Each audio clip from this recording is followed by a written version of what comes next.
Hello everyone, kitchen for অলে আপনাদের সবাইকে স্বাগত। আজকে আমি আপনাদের জন্য নিয়ে চলে এলাম কাতল মাছের রেজালা। আপনারা এই রেসিপিটি রুই বা কাতল যে কোনো মাছেই করতে পারেন। আর যে কোনো স্পেশাল দিনে আপনারা একবার এই স্টাইলে কাতল মাছের রেজালা তৈরি করেই দেখুন। ভীষণ টেস্টি হয়, একদম অন্যরকম স্বাদের। চটপট দেখে নিন তাহলে আজকের রেসিপি। প্রথমে আমি নিয়ে নিয়েছি 5 পিস কাতল মাছ। এবার মাছগুলোর গায়ে খুব ভালো করে নুন লাগিয়ে মেখে নিতে হবে। হলুদ কিন্তু দেব না, নুন দিয়েই মাছগুলো গায়ে খুব ভালো করে মেখে রেখে দিন 2 থেকে 3 মিনিট।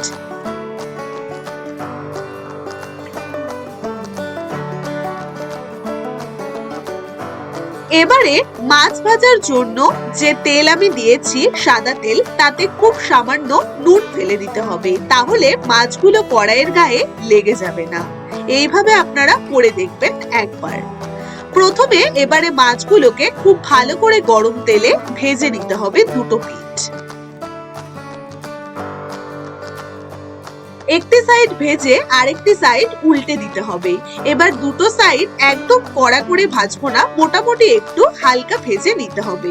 একদম কম ভাজলেও কিন্তু মাছের টেস্টটা আসবে না, তাই একদম খুব বেশিও না লালচে লালচে করবো না, হালকা ভেজে মাছগুলোকে তুলে নিতে হবে একে একে।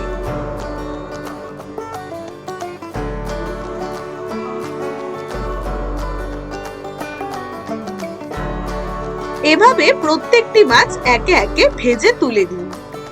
এবারে মাছ ভাজার সেই তেলেই দিয়ে দিন দুটো শুকনো লঙ্কা, দুটো তেজপাতা, এলাচ, দারচিনি আর সামান্য লবঙ্গ।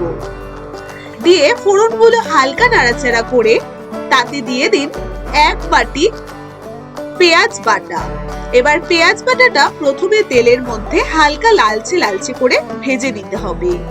হালকা লালচে লালচে করে যখন ভাজার কালারটা চলে আসবে, তখন তাতে দিয়ে দিতে হবে আদা রসুন বাটা 2 চামচ।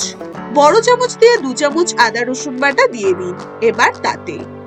এবার সবটা একটু হালকা নাড়াচাড়া করে ভাজতে থাকুন। একটু হালকা নাড়াচাড়া করে ভাজা ভাজা করে নিন দুটোকে। এবারে একে একে দিয়ে দিন 2 চামচ কাঁচা লঙ্কা বাটা, 1 চামচ জিরে গুঁড়ো, 1 চামচ ধনে গুঁড়ো, খুব সামান্য হলুদ গুঁড়ো 1/4 টিস্পুন। আবার হলুদ গুঁড়ো না চাইলে নাও দিতে পারেন। এবার তাতে দিয়ে দিচ্ছি টেস্ট মতন নুন।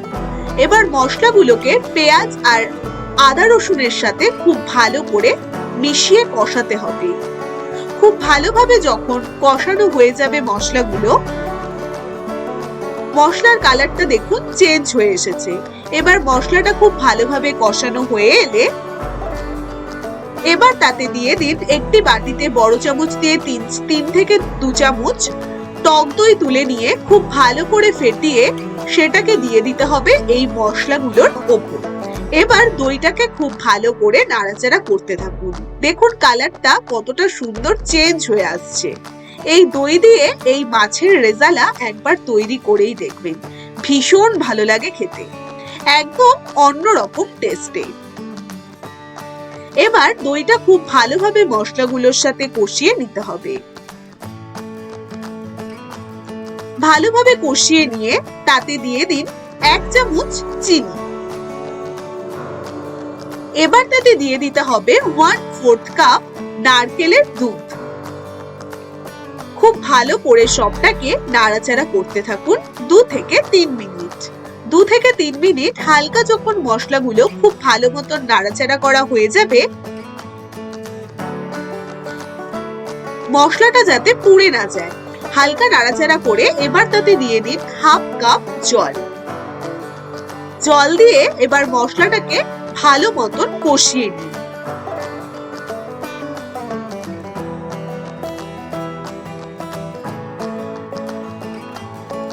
ঠিক এই সময় যে গন্ধটা ছাড়ে, এই গন্ধতেই মনে হয় খাওয়া হয়ে গেল।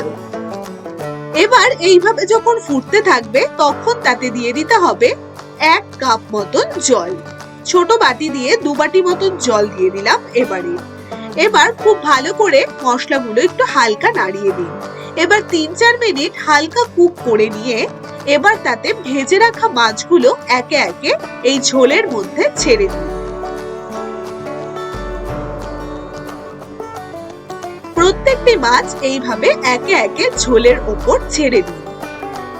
এবার ফুটতে দিতে হবে 2 থেকে 4 মিনিট। 2-4 মিনিট যখন ফুটে আসবে তখন তার উপর দিয়ে দিতে হবে কাঁচা লঙ্কা। আমি সম্পূর্ণ ফেলে দিয়েছি একটি একটি করে প্রত্যেকটি কাঁচা লঙ্কা, তাহলে ঝালটা বেশ ঝোলের মধ্যে ভালো লাগে। এবার তাতে দিয়ে দিচ্ছি 1 চামচ গরম মশলার গুঁড়ো আর 1 চামচ ঘি। ঠিক এই সময় সবকিছুকে দিয়ে দিতে হবে। দিয়ে এবার ঝোলটাকে একটু হালকা নাড়িয়ে নিয়ে ঢাকা দিয়ে রান্না করতে হবে 5 থেকে 7 minute. 5-7 minute medium to high ফ্লেমে রেখে গ্যাসের ফ্লেম অফ করে দিন। দেখুন বেশ সুন্দরভাবে ফুটে এসেছে।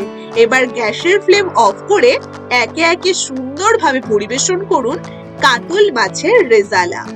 এই কাতল মাছের রেজালা যে একবার খাবে সে বারে বারে খেতে চাইবে। একদম হালকা পাতলা হয় রেসিপিটি, খুব একটা গ্রেভিও নয়। এই গরমে তৃপ্তি সহকারে খেতে পারবেন। এই রেজালা দিয়ে ভাত মেখে খেতে ভীষণ ভালো লাগে। আপনারা যে কোনো দিন এই রেসিপিটি বাড়িতে করে অবশ্যই আমাকে জানাতে ভুলবেন না রেসিপিটি আপনাদের কেমন লেগেছে। যদি আজকের রেসিপি আপনাদের ভালো লাগে, এরকম নতুন নতুন রেসিপি যদি আরো দেখতে চান, অবশ্যই আমার চ্যানেলটিকে সাবস্ক্রাইব করতে ভুলবেন না।